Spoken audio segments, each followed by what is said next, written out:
İstədim bir səsli video, çünki bizim son zamanlar bu problemlə əziyyət çəkən pasientlərimiz çoxdur.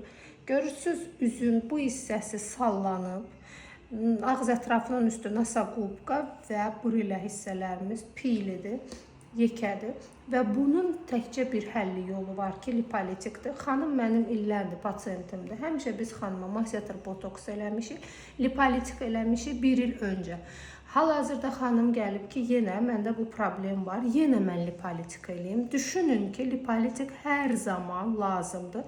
Demirəm ki, hər ay eləyin, demirəm ki, 3 aydan bir eləyin.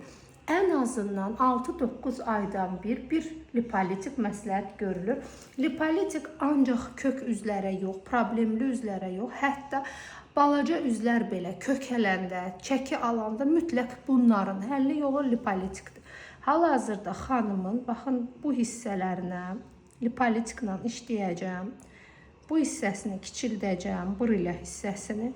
İstəmirəm ki, pi olanda, üz kökələndə sallanmada olur və yer eləyir.